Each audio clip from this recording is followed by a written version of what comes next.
কেমন ভয় করবা? একবার ভয় করো না, আল্লাহর আযাবের কথা মনে হইল। হুজুর জুমার নামাজে কবরের শাস্তির কথা বয়ান করলেন, কবরের শাস্তির কথা মনে হইল। মনটা বড় নরম হয়ে গেল। আবার আসরের নামাজের জন্য বান্দা মসজিদে চলে আসে। গতকাল মাহফিলের মধ্যে গেছে, অনেক হুজুর কোরআন হাদিসের আলোচনা করেছে। কোরআন হাদিসের আলোচনা শুনে মনটা বড় নরম হয়ে গেছে। পুরোদিন সারাদিন আল্লাহর জন্য এক ওয়াক্ত নামাজও ছাড়ে নাই, 5 ওয়াক্ত নামাজ জামাতের সাথে আদায় করেছে। একদিন যাওয়ার পর ওই বান্দা যেই সেই শয়তানের মুরিদ হয়ে গেল, আর পরদিন থেকে নামাজে আসে না। এমন বান্দা আছে না নেই? বাবা মারা গেল, মাথার মধ্যে সাথে সাথে টুপি। ফজরের পর বাবা মারা গেছে, সন্তান বড় টুপি লাগাইয়া, বড় পাঞ্জাবি লাগাইয়া জোহরের নামাজে মসজিদের প্রথম কাতারে হাজির। প্রথম দিন গেল, দ্বিতীয় দিন গেল, তৃতীয় দিন গেল। এবার বাবার নামে খতম পড়ানো শেষ, ওই বান্দার নামাজও শেষ। আমার আল্লাহ কয়, বান্দা এমন তাকওয়াবান হওয়ার কথা আমি তোমারে বলি নাই। এমন তাকওয়া আমি আল্লাহ চাই না, বরং আমি আল্লাহ বলেছি, ইয়া আইয়ুহাল্লাযীনা আমানুত্তাকুল্লাহ, হে দুনিয়ার ঈমানদারেরা, তোমরা তাকওয়া অবলম্বন করো। হাক্কা তুকাতিহি, আল্লাহ বলে, বান্দা আমি আল্লাহকে ভয় করো, তবে ভয় করার মতন ভয় করো, যে ভয় করলে একবার মাথায় যখন টুপি উঠবে, মৃত্যুর আগে সেই টুপি নামবে না। আমার আল্লাহ কয়, বান্দা তুমি আমাকে ভয় করার মতন ভয় করো, এমন ভয় যেই ভয়ের কারণে তোমার গায়ের মধ্যে পাঞ্জাবি উঠছে, এই পাঞ্জাবি মরণের আগে আর খুলবা না। আল্লাহ কয়, বান্দা তুই আমার ভয়ে নামাজ ধরেছ, কবরের শাস্তির ভয়ে নামাজ ধরেছ, এমন ভাবে ধরো যেন মৃত্যুর আগ পর্যন্ত নামাজ থেকে তোমাকে কেউ বিরত রাখতে না পারে। আজকে নামাজ পড়লা, কালকে পড়লা, পরশু দিন আর খবর নাই। আল্লাহ বলে, বান্দা 2 দিনের মুসল্লি হয়েও না, এইটাকে আমি আমার আল্লাহর সাথে মশকরা মনে করি। 2 দিন নামাজ পড়া, 3য় দিন নামাজ ছাইরা দিলা। বান্দা তুমি এতদিন নামাজ পড়ো নাই, বরং 2 দিন আমার আল্লাহর সাথে মশকরা করেছ। বাবা মারা গেছে, মনটা নরম হয়ে গেছে। মা মারা গেছে, মনটা নরম হয়ে গেছে। চাচা মারা গেছে, দৌড়ায় মসজিদে আসলা, 2 দিন নামাজ পড়লা, 3য় দিন নামাজ শেষ। আমার আল্লাহ বলে, বান্দা তুই এই 2-3 দিন আমার সাথে মশকরা করেছ। আমি আল্লাহ এমন তাকওয়াবান হইতে কোথাও বলি নাই, বরং আমি আল্লাহ আমার পয়গম্বরের মাধ্যমে জানায়া দিছি। আমি আল্লাহ এমন 2 জন মানুষকে বড় ভালোবাসি, যেই বান্দা তাকওয়া এবং আমার বান্দা উত্তম চরিত্রের অধিকারী হয়। তবে এটা 2 দিনের জন্য না, লং লাস্টিং লাইফ গ্যারান্টি। সারা জীবন যতদিন মালাকুল মউত ফেরেশতা সামনে আইসা না দাঁড়াবে, যতদিন পর্যন্ত মালাকুল মউত ফেরেশতা আমার কাছে চলে না আসবে, ততদিন এই তাকওয়ার পথ ছাড়া যাবে না, এই ততদিন তাকওয়া থেকে সরে আসা যাবে না। এ নবীর উম্মতের দল, আল্লাহ পাক রব্বুল আলামিন বলেন, ইয়া আইয়ুহাল্লাযীনা আমানুত্তাকুল্লাহা হাক্কা তুকাতিহি ওয়া লা তামুতুন্না ইল্লা ওয়া আনতুম মুসলিমুন। তোমরা তাকওয়াবান হও, আমি আল্লাহকে ভয় করো, তবে ভয় করার মতন ভয় করো, এবং সাবধান, আমি আল্লাহর ভয় অন্তরে আসার আগে আগে তোমরা মৃত্যুবরণ করিও না। এ নবীর উম্মত, সবার কাছে প্রশ্ন, মৃত্যুর কোনো গ্যারান্টি আসেনি? মৃত্যুর কোনো গ্যারান্টি নাই। মালাকুল মউত টেলিফোন কইরা তারপরে আপনার কাছে আসবে নাকি? মালাকুল মউত আসার আগে আপনার বাসায় নোটিশ পাঠাবেন, থানা থেকে যখন পুলিশ আসে, বান্দা থানায় হাজিরা দেওয়ার কথা, একদিন যায় নাই, 2 দিন যায় নাই, এবার থানা থেকে নোটিশ আসে বান্দা, 3য় দিন যদি তুই আদালতের কাঠগড়ায় না দাঁড়াও, 3য় দিন তোমার বাসা থেকে তোমাকে শেষরিয়ে ধরে আনা হবে। ঠিক নোটিশ পাঠায়, যদি তুমি নিজে নিজে ধরা না দাও, তোমাকে কঠিনভাবে পাকড়াও করে ধরে আনা হবে।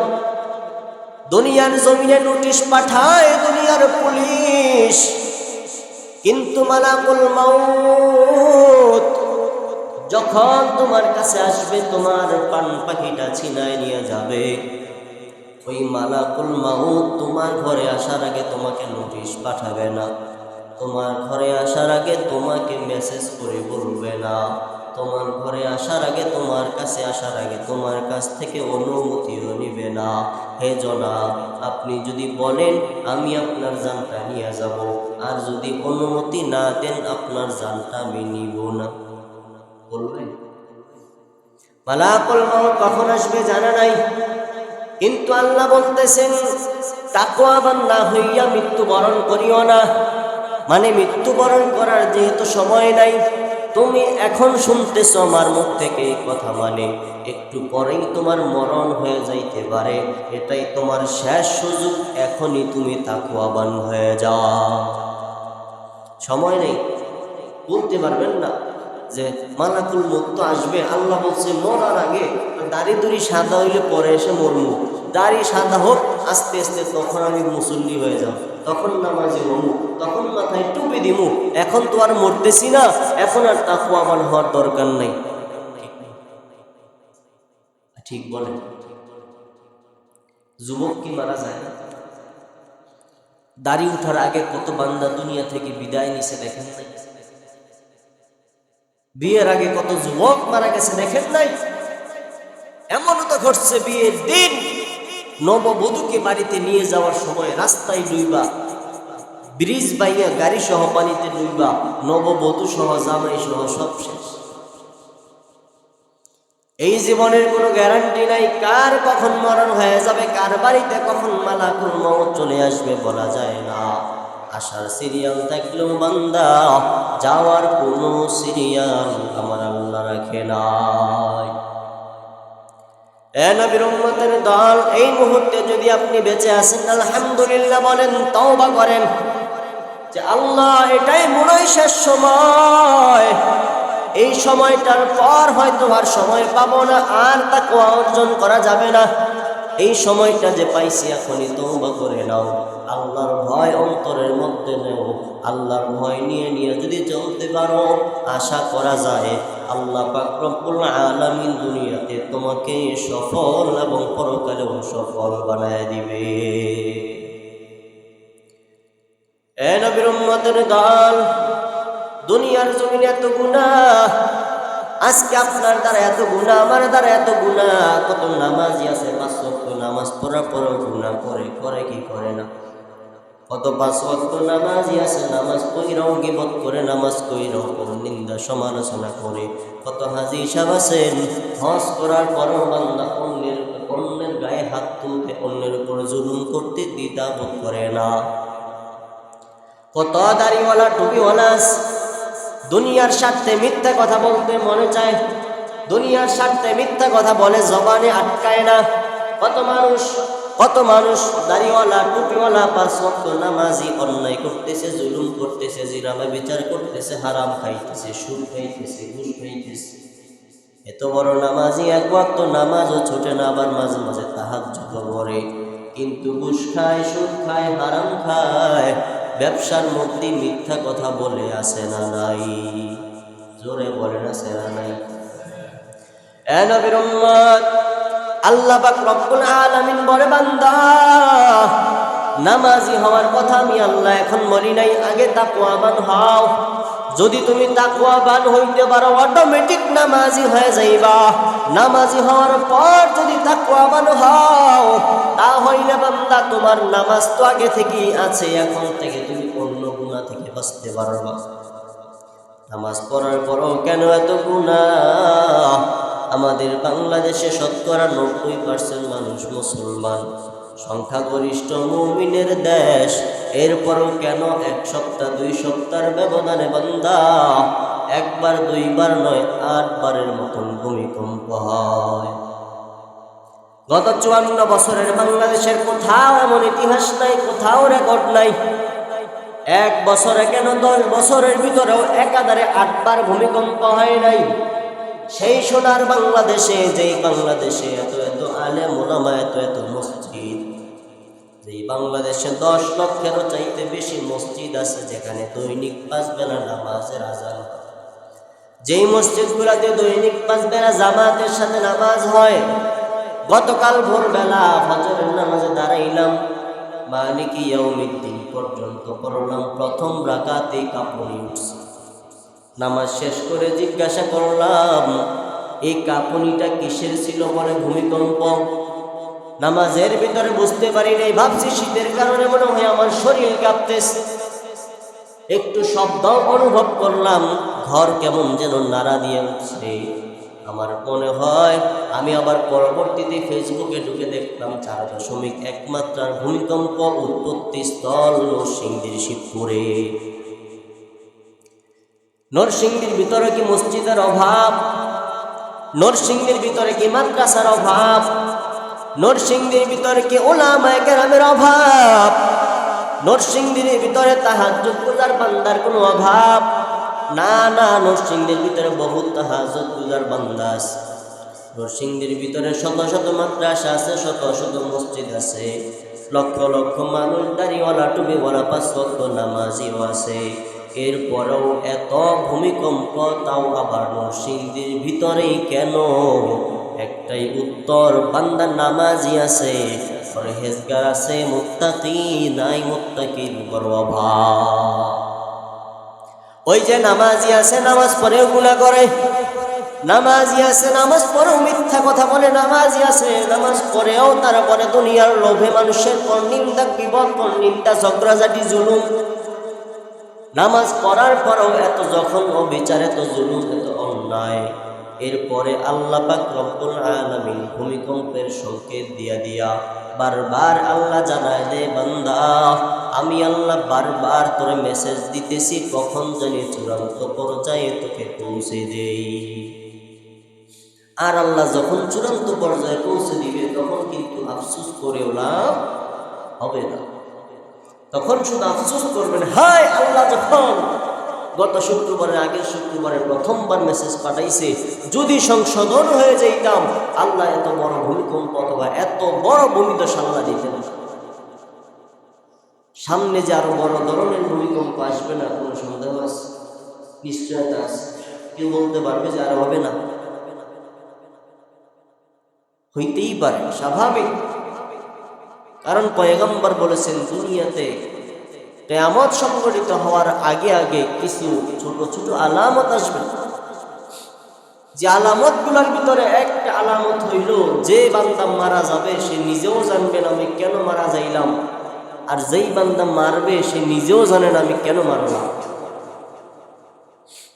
গত 1-1.5 বছরের ভিতরে শত শত খুন আমার বাংলাদেশের মধ্যে হয়েছে, যেখানে মৃত ব্যক্তি যে খুনের শিকার সে নিজেও জানে না তাকে কেন মারা হইল, আর যে মারছে সে নিজেও জানে না কেন মারল। নেতার আদেশ মারতেই হবে। নেতা শুধু বলছে অমুকরে ফালাই দিয়া, ওই গ্যাসে করে ফালাই দিয়ে চলে আসছে। ওই নিজেও জানতে পারলো না কেন মারছে, আর নিজেও জানলো না কেন মারছে। হইতেছে না আমাদের দেশ। এরপর পয়গম্বর বলেন, আরো অন্যতম একটা আলামত হইল, দুনিয়ার জমিনে মানুষ এত পরিমাণ গুনাহ করবে, এত পরিমাণ অন্যায় করবে, মানুষ গুনাহকে গুনাই মনে করবে না, অন্যায়কে অন্যায় মনে করবে না, পাপকে পাপ মনে করবে না। মিথ্যা কথা বললে যে কবিরা গুনাহ, এটা তার কাছে মনেই হবে না। হয়নি? ঘর থেকে বের হওয়ার পর থেকে শুরু, আবার ঘরে ফেরা পর্যন্ত কত লক্ষ কোটি বার যে মিথ্যা কথা বলে সে নিজেও জানে। মানে মিথ্যা কথা বললে যে অন্যায় হয়, পাপ হয়, এটা তার মনেই হয় না। হয় না আমাদের মধ্যে এমন মানুষ নাই? কথায় কথায় মিথ্যা, 100 বললে 99টাই মিথ্যা। পয়গম্বর বলেন কিয়ামতের আলামতের ভিতরে আরেকটা আলামত, যখন মানুষ দুনিয়ার জমিনে মদ এবং জুয়াকে খুব সুন্দরভাবে প্রচার প্রসার করবে এবং খুব সহজলভ্য এইগুলা মানুষ যখন বেশি মাত্রায় করতে থাকে, এখন জমানার ভিতরে দেখা যায় মানুষ নিজে তো জুয়া খেলেই বরং সেটাকে আরো বড় বড় জায়গার ভিতরে প্রমোট করে প্রচার করে। মদ খাওয়া নিষেধ, আল্লাহ পাক নিষেধ করেছেন ইয়াসআলুনাকা আনিল খামরি ওয়াল মাইসির ফীহিমা ইসমুন কাবীর। হে নবীর উম্মত, মদ খাওয়া জুয়া খেলা এই দুইটা বড় কবিরা গুনাহ, সাবধান করবা না। কিন্তু আমাদের সমাজের ভিতরে এই জুয়া খেলাটা এত সহজ, এত সুন্দরভাবে প্রচার করা হয়, বরং যেই বান্দা মনে হয় জুয়া খেলে সে কত বড় পুরস্কার জিতে আনছে, তার সমাজের মানুষও তারে বাহাবা দিতে থাকে। আর মদ খাওয়া আল্লাহ নিষেধ করছে, একমাত্র আল্লাহ নিষেধ করছে মদ খাইবা না। নেশা তৈরি হয় এমন কোনো কিছুই খাইবা না, মাদক জাতীয় কিছুই খাইবা না, আল্লাহ নিষেধ করছে খাইবা না। আর বান্দা তারা এই মদ থেকে আরো আপডেট করে করে একটার পর একটা উন্নত জাতের ড্রাগস তৈরি করার মধ্যে ব্যস্ত হয়ে গেছে। আল্লাহ বলছে বান্দা তুমি মদ খাইবা না, ওই বান্দা মদও খায়, নতুন করে গাঁজাও খায়। আল্লাহ কয় বান্দা তুমি মদ খাইবা না, গাঁজা খাইবা না, ওই বান্দা মদও খায়, গাঁজাও খায়, সাথে ফেন্সিডিলও খায়। আল্লাহ কয় বান্দা মদও খাইবা না, গাঁজাও খাইবা না, ফেন্সিডিলও খাইবা না, এই বান্দা মদও খায়, গাঁজাও খায়, সাথে ফেন্সিডিলও খায়, মাঝে মধ্যে বাবাও খায়। ঠিক কিনা? আল্লাহ কেন নিষেধ করছে? এই জন্য এটা আপডেট কইরা আরো নতুন ভাবে কেমন করে খাওয়া যায় সেই চিন্তায় মগ্ন হয়ে গেছে।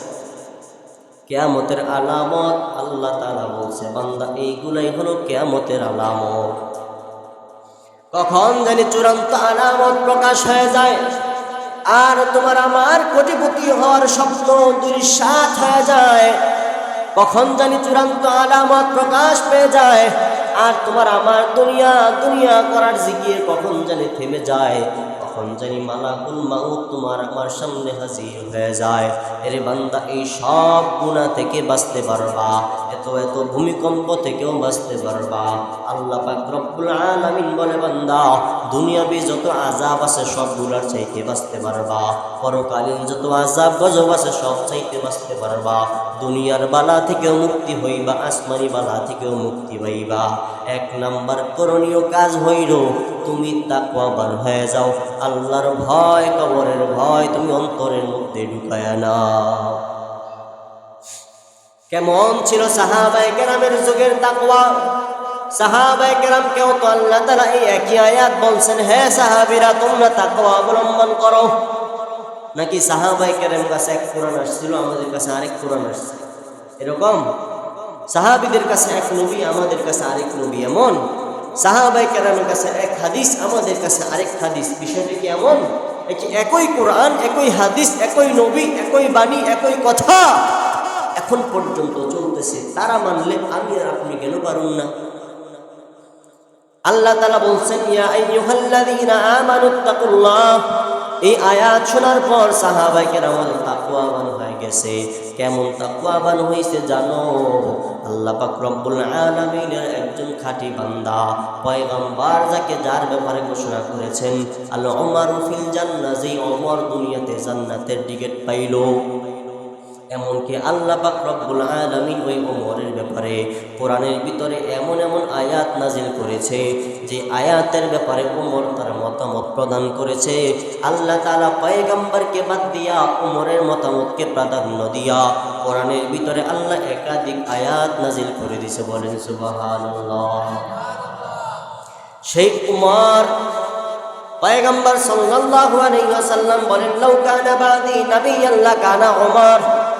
আমি পয়গম্বরের পর দুনিয়ার জমিনে যদি কোনো পয়গম্বর আসতো, আমি পয়গম্বরের পর আল্লাহ যদি দুনিয়াতে কোনো নতুন নবী পাঠাইতেন, ওমরকে নবী বানায় পাঠাইতেন। কারণ হইল ওমরের ভিতরে আল্লাহ তাআলা যে কোয়ালিটি দিছেন একজন বান্দা নবী হওয়ার জন্য যত কোয়ালিটি থাকা লাগে ওমরের ভিতরে সব কোয়ালিটি আছে, সব গুণাগুণ আছে। একমাত্র কেবলমাত্র নবুয়তের খাতার শেষ সীমানায় আসার কারণে আল্লাহ ওমরকে নবুয়ত দেয় না। সেই ওমর রাস্তা দিয়া যাইতেছেন, হঠাৎ রাস্তার মধ্যে দাঁড়ায় আছেন। দূরে লক্ষ্য করে দেখলেন মরুভূমির ভিতরে একটা যুবক, ছোট্ট একটা বাচ্চা মানুষ। এই বান্দাটা বকরি চড়াইতেছে, তার মনিব তাকে কিনে আনছে, সে মনিবের বকরি চড়ায়, তার গোলাম, তার রাখালগিরি করে। ওই বান্দা ওই রাখালের কাছে যাইয়া বলে, হে রাখাল, তোমার এখানে কতগুলা বকরি আছে? বলে জানা নাই। বলে আমি বড় মুসাফির, দূর থেকে আসছি, আমার গড়াটা বড় শুকায় গেছে, তুমি আমার কাছে একটা বকরি সামান্য কিছু টাকার বিনিময়ে বিক্রি করে দাও, তোমার মনিবও জানবে না, আর তোমারও টাকার কোনো অভাব হবে না। তুমি আমার কাছে একটা বকরি বিক্রি করে দাও, এই বকরি থেকে আমি দুধ দহন করে খাবো। ওমর নিজের ইচ্ছা ছিল এই বান্দাটা কেমন তাকওয়াবান, এই বান্দা মুহাম্মদ নবীর উম্মত, তার ভিতরে তাকওয়া আছে কিনা পরীক্ষা করে দেখি। ওমর যাইয়া বলে, বান্দা তোমার কাছে টাকাও হবে, আর আমার দুধ পান করা হবে, আমার পিপাসাও মিটে যাবে, তুমি একটা বকরি আমার কাছে বিক্রি করে দাও। ওই বান্দা ওমরকে ডাক দিয়া কয়, ভাই আমি তোমার কাছে একটা বকরি বিক্রি করে দিব, কিন্তু আমার মনিব যদি জিজ্ঞাসা করে বকরি কম কেন, আমি উত্তর কি দিব? এই ওমর ডাক দিয়া কয়, তোমার মনিব যদি জিজ্ঞাসা করে বলবা, মনিব আমি ছায়ায় বসেছিলাম, আর এমন সময় একটা জঙ্গলার বাঘ আইসা আমারই একটা বকরি খায়া ফেলছে, এই জন্য একটা বকরি কম আছে। এই কথা বললে তোমার মনিব আর কিছু বলবে না, তোমার মনিব জানবেও না, দেখবেও না। ওই বান্দা বলে, ওমর মনিব কিন্তু দেখবে। ওই বান্দা বলে, না না দেখবে না। ওই রাখাল ছেলে বলে, মনিব দেখবে। ওমর বলে, মনিব দেখবে না। অবশেষে মনিবের কাছে মনিব দেখবে এই কথার জন্য ওমর তাকে জিজ্ঞাসা করে, আমি তোমার কাছে তর্কে হেরে গেলাম, এবার তুমি আমাকে বলো মনিব কেমন করে দেখবে? তোমার মনিব তো আর গায়ে বোঝালে না, তোমার মনিব বাড়ির মধ্যে আছে, তুমি এই জায়গার মধ্যে যদি আমাকে একটা বকরি দিয়া দাও, তোমার মনিব কেমন করে দেখবে? ওই বান্দা ডাক দিয়া কয়, হে মুসাফির, এই জায়গায় যদি আমি তোমার একটা বকরি দিয়া দেই, আমার বাড়ির মনিব হয়তো দেখবে না, কিন্তু এই মনিবের উপরে আরেকটা মনিব আছেন, যেই মনিব আসমানের উপরে থাইকা সমুদ্রের নিচে পর্যন্ত দেখতে পান, ওই মনিব আমাকে দেখতেছে, আমি ওই মনিবের থেকে কেমন করে গোপন করব? সুবহানাল্লাহ। আল্লাহ পাক রব্বুল আলামিন কেমন তাকওয়া ওই বান্দার ভিতরে দিয়েছে, কেমন ভয়। দুনিয়ার মানুষ আমাকে দেখলো না, দুনিয়ার মানুষ আমাকে দেখতে পাইল না, কিন্তু আমার আল্লাহ তো দেখতেছেন। ওই আল্লাহর চোখ আমি কেমন করে ফাঁকি দিব? হযরত আব্দুল্লাহ ইবনে আব্বাস রাদিয়াল্লাহু তাআলা আনহু রাস্তা দিয়ে যায়, হঠাৎ এক বন্ধুর সাথে দেখা। বন্ধু কোথায় যাও?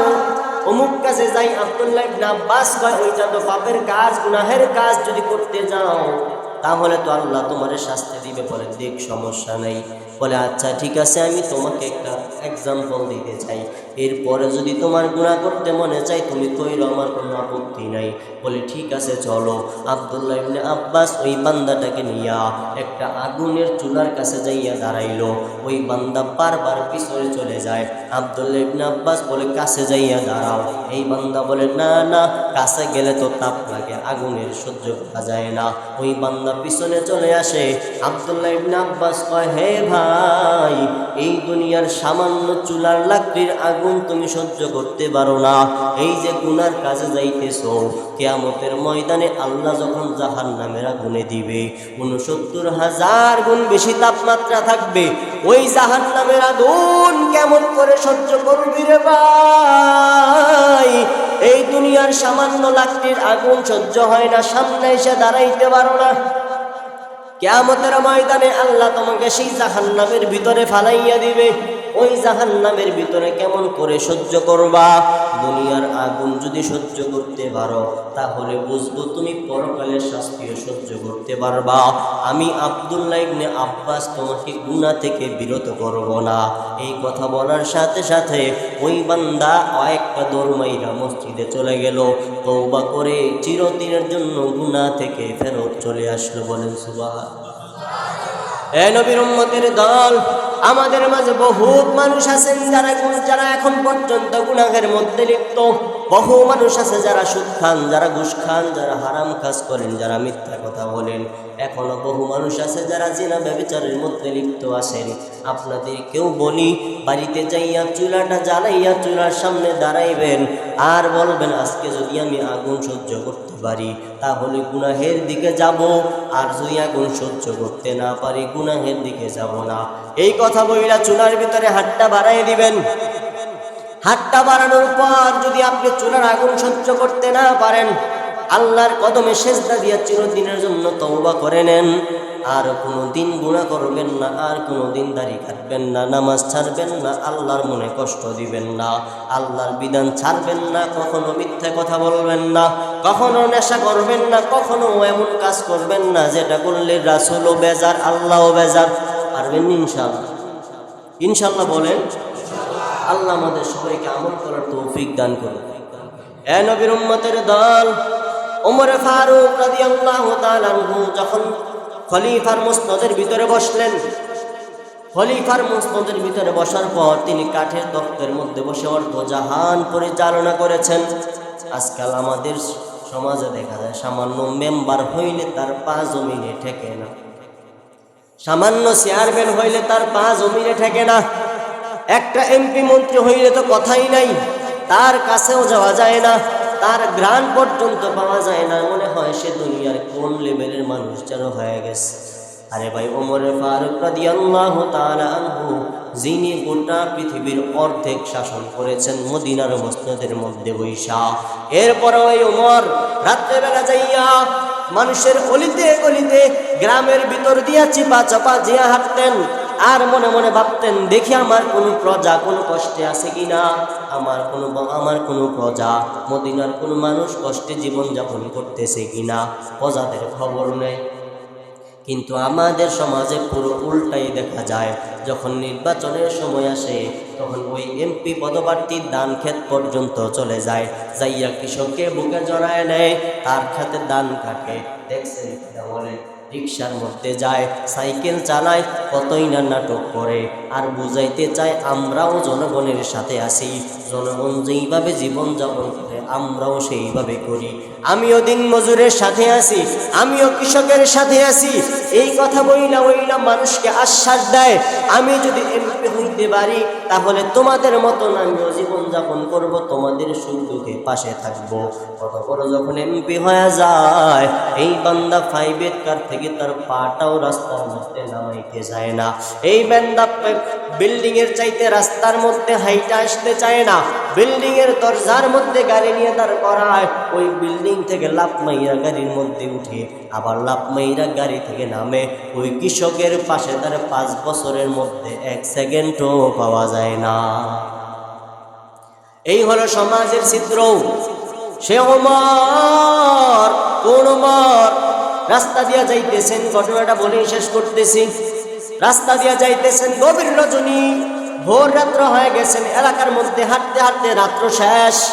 হঠাৎ তিনি এক জায়গায় এসে দাঁড়াইলেন, এক বিধবার বাড়ি, স্বামী নাই, একটা মাত্র কন্যা সন্তান। এই বান্দা ওই কন্যা সন্তানের বাড়ির সামনে এসে দাঁড়াইলেন, দেখলেন ঘরের ভিতরে ফিস ফিস কিসের যেন শব্দ শোনা যায়। ওমর ওই বেড়ার সাথে কানটা লাগাইয়া দাঁড়াইলেন, দেখি ভিতরে কিসের শব্দ হয়। মা ডাক দিয়া কয়, হে কন্যা, সকালের সূর্য যখন উদিত হবে তুমি তো বালতির মধ্যে দুধ কুলা নিয়ে বাজারের মধ্যে রওনা হবা। এইমাত্র গরুর থেকে দুধ দহন করে নিয়ে আসলাম। আমি বলি কি তুমি দুধের মধ্যে অল্প একটু পানি মিশিয়ে দাও, তাহলে আধা কেজি 1 পোয়া পানির মধ্যে দুধটা ডাইলা দাও, তাহলে দুধটা বেড়ে যাবে, টাকাও বেশি পাইবা। ওই বান্দি আল্লাহর ভয় তার অন্তরে কেমন করে ঢুকে গেছে।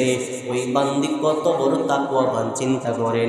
মাকে ডাক দিয়া বলে, মা তোমার কথায় আমি যদি এইখানের মধ্যে পানি দেই, খলিফাতুল মুসলিমিন ওমর সে তো আমাদেরকে নিষেধ করেছেন সাবধান দুধের মধ্যে পানি মিশাইতে পারবা না। এখন যদি আমি দুধের মধ্যে পানি মিশাই, খলিফাতুল ওমর ওই খলিফার কথা অমান্য হয়ে যাবে, তিনি জানলে বড় শাস্তি দিবে। ওই মা ডাক দিয়া কয়, হে মা, হে কন্যা, তোমার সামনে তো আর খলিফাতুল মুসলিমিন নাই, তোমার সামনে তো আর ওমর নাই, তোমাকে কেমন করে শাস্তি দিবে সে তো জানবেও না তুমি দুধের মধ্যে পানি দিছো। ওই মেয়ে ডাক দিয়া কয়, মা আমি দুধের মধ্যে পানি দিছি, দুধের মধ্যে পানি দিব এইটা হয়তো ওমর দেখবে না, কিন্তু একজন তো আছে যে ঘুমায় না, একজন তো আছে যে ওমরেরও খোদা আমারও খোদা, সে সারাক্ষণ চেয়ে চেয়ে দেখতেছে, তার কাছ থেকে কেমন করে গোপন করব। ওই মা যখন ডাক দিয়া বলল, হে কন্যা তুমি তো ঠিক বলেছ, দুনিয়ার কোনো মানুষ হয়তো দেখতেছে না, ঘরের ভিতরে বসে তুমি গুনাহ করতেছো, দুধের মধ্যে পানি মিলাইতেছো, ভাবতেছো দুনিয়ার কোনো মানুষ দেখে নাই, কোনো ক্রেতাও দেখে নাই, আমি এখান থেকে নিয়ে বাজারে বিক্রি করব, আধা কেজির দাম বেশি পাবো, কিন্তু আমার আল্লাহ দেখতেছেন কিয়ামতের ময়দানে আমি ওই আল্লাহর কাছে কেমন করে জবাব দিব। খলিফাতুল মুসলিমিন পরের দিন সকালবেলা ওই মা মেয়েকে ডাকলেন, রাজ দরবারের মধ্যে আসলো। আসার পর বলতেছে, হে মহিলা, তোমাদেরকে আমি এখানে ডাইকে আনলাম, বলো কেন জানো? বলে না জানি না, মনের ভিতরে ভয়। রাত্রেবেলা আমরা যে দুধ মিশাইতে বললাম, না জানি ওমর কোনোভাবে যাই না ফেলছে, আমাদেরকে তো শাস্তি দিবে। বলে, হে মা, আমি তোমাদেরকে শাস্তি দেওয়ার জন্য আনি নাই, তাকওয়া এমন একটা জিনিস সবার ভিতরে সমানভাবে থাকে না, কারো ভিতরে কম, কারো ভিতরে বেশি, কেউ আল্লাহওয়ালা কেউ আল্লাহওয়ালা না, সবাই মুসলমান হবে কিন্তু সবাই তাকওয়াবান হওয়া সম্ভব না, সবাই ইমানদার হবে, নামাজি হবে, কিন্তু সবাই তাকওয়াবান হতে পারে না। আমার ভাষা হইল, আমার বক্তব্য হইল, তুমি নিজে তাকওয়া অর্জন করতে পারো নাই, কিন্তু তোমার ঘরের ভিতরে এমন একজন কন্যা সন্তান জন্ম দিয়েছ, যে কন্যাটা দুনিয়ার জমিনে এত বড় তাকওয়াবান হয়ে গেছে, এত বড় তাকওয়াবান হয়ে গেছে, আমার আল্লাহ স্বয়ং তাকে এত পরিমাণ পছন্দ করেছে যে আমি ওমরের সামনাসামনি তারে করায় দিছে। এবার ওমর বলতেছেন, আমার সামনাসামনি আল্লাহ তাআলা তোমাদের এই কার্যক্রমটা করানোর কারণে আমি ওমর জানতে পারছি মদিনার বুকে এমন একজন তাকওয়াবান মেয়ে আছে। আমিও তো মনে মনে খুঁজতেছি একজন তাকওয়াবান কন্যা যদি পাইতাম, একজন তাকওয়াবান মেয়ে যদি পাইতাম, একজন আল্লাহ ভীরু কন্যা যদি পাইতাম, আমি ওমরের সন্তানটার সাথে তারে বড় বিয়া দিয়া দিতাম। ওমর বলতেছে, আলহামদুলিল্লাহ, আমার বহুদিনের স্বপ্ন, আমার সন্তানের জন্য, আমার পুত্রের জন্য আমি একজন তাকওয়াবান মেয়ে খুঁজতেছিলাম, আল্লাহ তাআলা মিলাই দিয়েছেন, আমি আপনার এই কন্যার সাথে আমার সন্তানের বিবাহ বন্ধনে আবদ্ধ করতে চাই, আপনি কি বলেন? ওই মহিলা মাথাটা নিচু করে ফেললো, অপমানে সুরে বলতেছে, খলিফাতুল মুসলিমিন, আমি এমন একজন মহিলা যার স্বামীও দুনিয়াতে নাই, যার মাথার মধ্যে হাত রাখবে সাহায্যের হাত এমন কেউ নাই, একটা মাত্র গাভী আছে, তার থেকে দুধ দহন করে সংসার চালাই, ভালো কোনো ঘরও নাই, আপনি খলিফাতুল মুসলিমিন বাদশা মানুষ, আপনার সন্তান রাজপুত্রের সাথে কেমন করে বিয়ে দেই? আমার তো দেওয়ার মতন কিছু নাই। খলিফা বলে, কিচ্ছু লাগবে না, তুমি তোমার কন্যাকে কিছুই দিতে পারো নাই, তুমি তোমার কন্যার জন্য বাড়ি বানাইতে পারো নাই, টাকা পয়সা জমাইতে পারো নাই, কোনো সমস্যা নাই, কিন্তু তুমি তোমার সন্তানকে, তুমি তোমার কন্যাকে এমন এক শিক্ষা দিয়েছ, যেই শিক্ষাটার চাইতে দামি কিছু আসমানের নিচে জমির উপর আর হইতে পারে না। বলেন সুবহানাল্লাহ, চিল্লায় বলেন না সুবহানাল্লাহ। দেখছেন নি? আর আমরা চিন্তা করি, একটা কন্যা সন্তান যদি হয়, হওয়ার পর থেকেই ব্যাংকে ডিপোজিট করতে শুরু করে দেয়, ব্যাংকে ডিপিএস করতে শুরু করে দেয়, যে কন্যা সন্তান যখন বড় হবে তাকে বিয়ে দিমু কি দিয়া, এখন থেকে টাকা পয়সা জমাই। আর চরিত্র যে কত খারাপ হয়ে যাইতেছে সেটার প্রতি ভ্রুক্ষেপই করে না। স্কুলে পাঠাইতেছে, স্কুলে যাইতেছে, তাকে বয়ফ্রেন্ড নিয়ে রেস্টুরেন্টে যাইতেছে, তৈরি পায় না, খবরই নেই, খোঁজ খবর তো দূরে থাক, ওই মেয়েটা পড়াশোনা করতেছে কিনা সেটাও জানে না। আছে না নাই আমাদের সমাজ? মেয়েকে বিয়ে দেওয়ার জন্য কত কিছু, অথচ আমার পয়গম্বর বলেন একটা মেয়েকে তুমি বিয়ে দেওয়ার আগে যেটা সবচাইতে বেশি, সবচাইতে দামি এবং সবচাইতে মূল্যবান বস্তু, সেটার নাম হলো উত্তম চরিত্র। সেটা পারলে দাও, তাহলে আর কিচ্ছু লাগবে না। দিনদারিতা যেই মহিলার মধ্যে আছে তার আর কিচ্ছু না থাক, পয়গম্বর বলেন ওই মহিলাকে তুমি এক পায়ে দাঁড়িয়ে বিয়ে করে নিবা। এজন্য মুহতারাম হাজিরিন, সময় কম, লম্বা করলাম না, শুধু এতটুকু বলি, অন্যায় করতেছেন, গুনাহ করতেছেন, ভাবতেছেন আমি বড় আল্লাহওয়ালা, আমার লম্বা লম্বা দাড়ি আছে, আমি মসজিদে ইমামতি করি, আমি খতিবগিরি করি, মানুষ তো আমার কত ভালো পায়। আমি অন্যায় করলে দরজাটা বন্ধ কইরা যদি করি, কেউ তো দেখবে না। আমি এত বড় হাজী সাহেব, রাস্তায় বের হয়ে আমাকে হাজী সাহেব বলে, আমি অন্যায় করি, কেউ তো জানে না। আমি মিথ্যা কথা কই, হারাম খাই, কেউ তো দেখে না। আমি ব্যবসায় হারাম কামাই করি, কেউ তো জানে না। আরে ভাই, অন্তত এইটুকু মনে রাখবেন, কেউ না জানুক আল্লাহ তো জানে, কেউ না দেখুক আল্লাহ তো দেখে। সব সময় মনে রাখবেন আল্লাহ পাক রব্বুল আলামিন, আপনি দরজা বন্ধ করে রাখেন, সেখানেও দেখতেছে। মাটির নিচে চলে যান, সেখানেও দেখতেছে। পাহাড়ের ভিতরে গর্ত করে ঢুকে যান, সেখানেও আল্লাহ দেখতেছে। আপনি যেখানেই থাকেন না কেন, যত অন্ধকার থাকুক না কেন, আর কোনো মানুষ যদি আপনাকে না দেখে, ভাববেন কেউ দেখছে না, আমার আল্লাহ কিন্তু দেখছে। কোনো মানুষ আমাকে শাস্তি দেওয়ার অধিকার নাই। আমি অন্যায় করলেও কোনো মানুষ আমাকে শাস্তি দেওয়ার অধিকার নাই। আমি মদ খাইতেছি, গাঁজা খাইতেছি, লুকায় খাইতেছি, কেউ আমাকে তো শাস্তি দিচ্ছে না। প্রকাশ্যে বিড়ি খাইতেছি, কোনো মানুষ আমাকে বাধা দিচ্ছে না। মিথ্যে কথা বলতেছি, আমাকে পুলিশ ধরতেছে না, কিন্তু যিনি শাস্তি দিবেন তিনি কিন্তু দেখতেছে। দুনিয়ার মানুষ শাস্তি দিক আর না দিক, আর যিনি শাস্তি দিবেন, যার অধিকার আছে, তিনি কিন্তু দেখতেছে। তার হাত থেকে বাঁচার উপায় নাই। আল্লাহ তাআলা আমাদের সবাইকে বুঝার, আমল করার এবং মৃত্যুর আগে তাকওয়া অর্জন করার, আল্লাহ ভীতি অর্জন করার তৌফিক দান করুন। বলেন আমিন। ওয়া আখিরু দাওয়ানা আলহামদুলিল্লাহি রাব্বিল আলামিন।